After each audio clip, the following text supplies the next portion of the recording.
What is your favorite story? Take a moment and think. It could be from a book, a TV show, a movie, video game, or even a YouTube video. Whatever that story is, take another moment and think about how it would feel to never be able to experience that story again. All traces of it, outside of maybe some reviews or online recaps, are gone forever. That hurts, doesn't it? A beautiful piece of art that you connected with, shared with friends and family, devoted so much mental and emotional energy to thinking about, no longer exists. But that could never happen, right? Destiny 2 is an MMO looter-shooter live service game.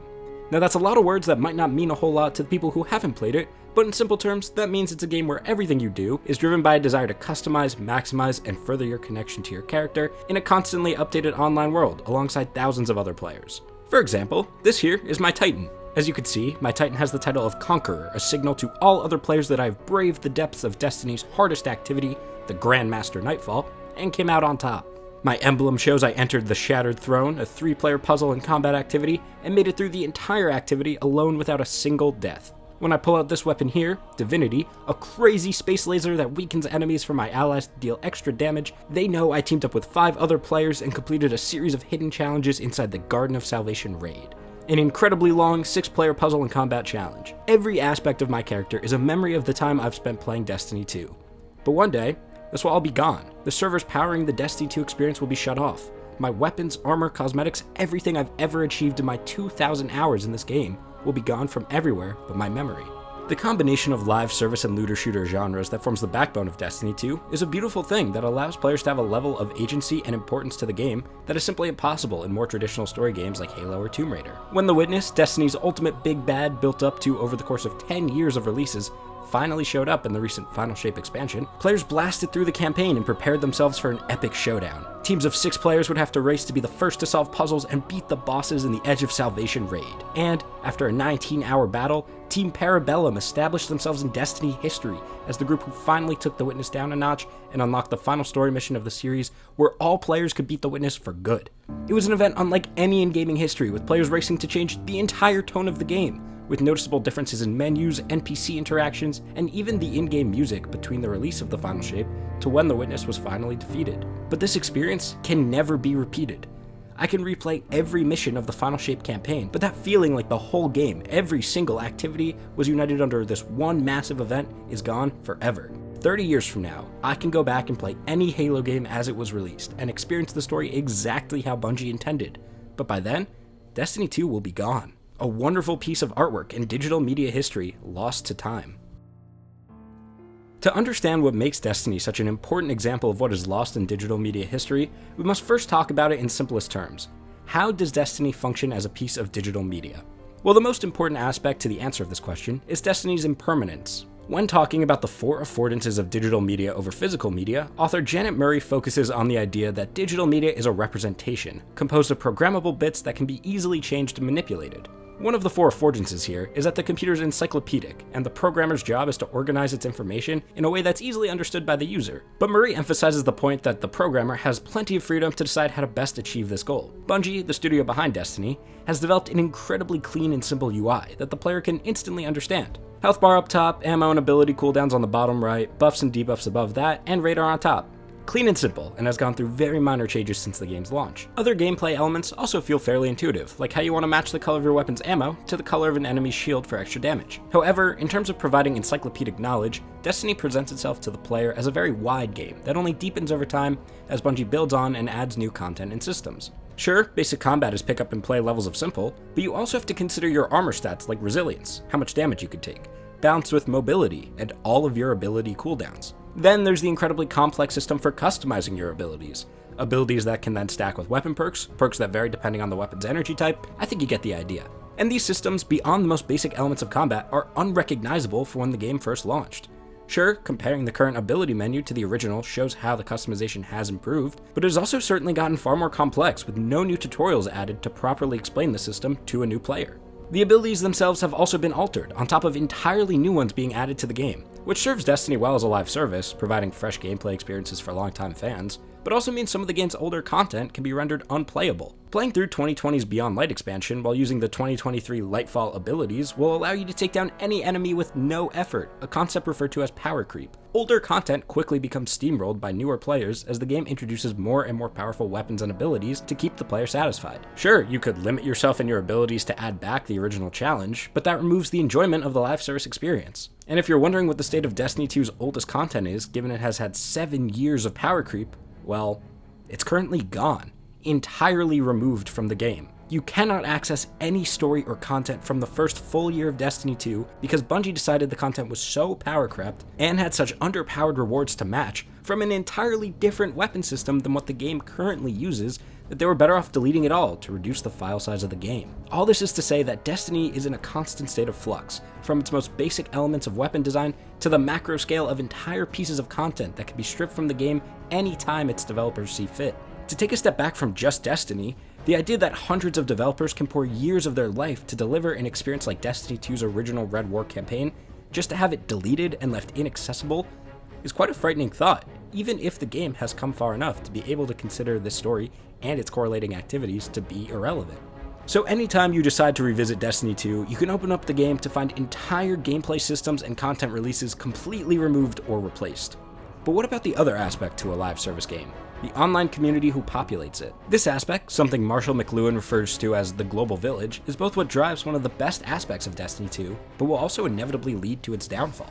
McLuhan describes the global village as a way for people to experience the same event at the same time from all across the world thanks to instant electronic communication.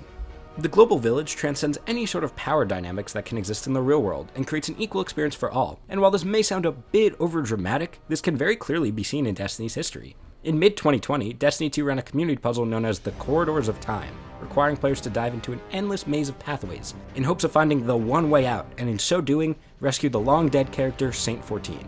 The community soon discovered hidden symbols in the corridors and began a massive online effort to combine the knowledge of tens of thousands of players to derive a map and find the way through. It took over a full week of sleepless nights from the most devoted players, but anyone could contribute equally by joining the conversation and sharing screenshots of their route through the maze. And after hundreds of thousands of attempts, the way through was found, and players and their guardians had defied fate itself to uncover a new exotic weapon and bring Saint 14 into the game's main story for the foreseeable future. So how does a fun community puzzle spell the downfall of a game like Destiny? Well, when the player opens up a Halo game, they become the Master Chief, humanity's best weapon in an intergalactic war, who almost single-handedly turns the tide and finishes the fight. Sir, permission to leave the station. For what purpose, Master Chief? To give the Covenant back their bomb. Permission granted. Chief is quiet and stoic and has very little dialogue in the original trilogy. He's meant to be an empty shell for the player to project themselves onto, so the player can take center stage in their very own action movie. But at the end of the day, the player is still the Master Chief, and the whole game revolves around that fact. But in Destiny, the player is simply a guardian, chosen alongside thousands of others to protect the last city and humanity, giving the player far more agency to connect with their character than most other stories as they're shaped during their time playing the game. Destiny will dynamically shift around what specific feats the player has achieved, like how the Drifter will refer to your character as a Dredgen, but only if you have actually earned the title. While Saint 14 joined the story for all players, not just those who entered the Corridors of Time, the weapon included in his return was only available to those who did. The Corridors of Time certainly makes for a cool story, and yet another example of how a live service game can interweave the feats of the player and their character. But it shows the biggest weakness of a live service game, the need for a massive player base. During the Season of Dawn, when the Corridors of Time took place, Destiny 2 averaged around 80 to 100,000 active players at any given time. It took thousands of these most devoted players coming together outside the bounds of the game to solve the puzzle and create such an exciting atmosphere around it. However, now that we are far past the peak of Destiny 2's popularity, the game sits at around 40,000 active players or less, a number that will continue to slowly decline for the foreseeable future. The lower this number drops, the harder it becomes to keep the players engaged. Matchmaking times for activities increase, it becomes harder to find teams for raids and dungeons, and some older or less popular activities essentially die off, even while still being left in the game, until eventually, the player count will get so low, Bungie will shut the game down entirely. This can be a relatively quick phenomenon as well, showcased here as it took several minutes to load into the Final Shape's climactic 12-player mission, a piece of content both crucial to the story and that released just a few months ago. To begin to wrap up this video essay, I'd like to discuss the difference between simulation and representation as it relates to how we experience video games.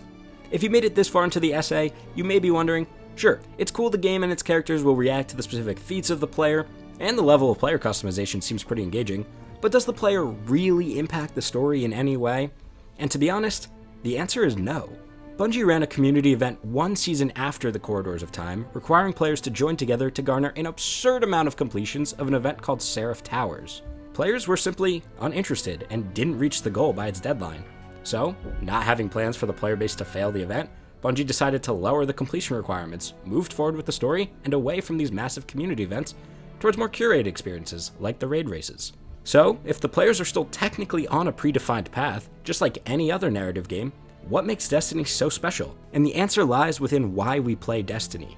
We play Halo for the first-class weapon and combat design, the stellar music, and thought-provoking yet exciting story full of iconic characters. Author and game designer Gonzalo Frasca considered all these elements to be part of representation in video games, more traditional narrative structure and tools. And even though combat and weapon design may be specific to video games, Halo's story is about a soldier, so rather than watching an action set piece in a war movie, you play it yourself, making these elements still critical to the linear narrative experience. They're going to try to take our MAC guns offline, give their capital ships a straight shot at Earth. Master Chief, defend this station. Yes, sir. I need a weapon. Right this way. However, simulation is where things get far more interesting for video games. The player's ability to customize the world and see how even the slightest alteration can lead to entirely different outcomes is what makes them so fascinating. I'd argue it's Destiny's beautiful blend of Bungie's top-notch art, weapon, and combat design, stellar music, and at times excellent storytelling, alongside its deep and rewarding loot and customization system, all placed within a wide and ever-changing world that makes the game so grabbing. It's a first for the industry, for one game to be able to balance so many different aspects, even if that balance isn't always perfect. And yet, it won't always be there to look to as an example. Destiny is my favorite game. I hate it.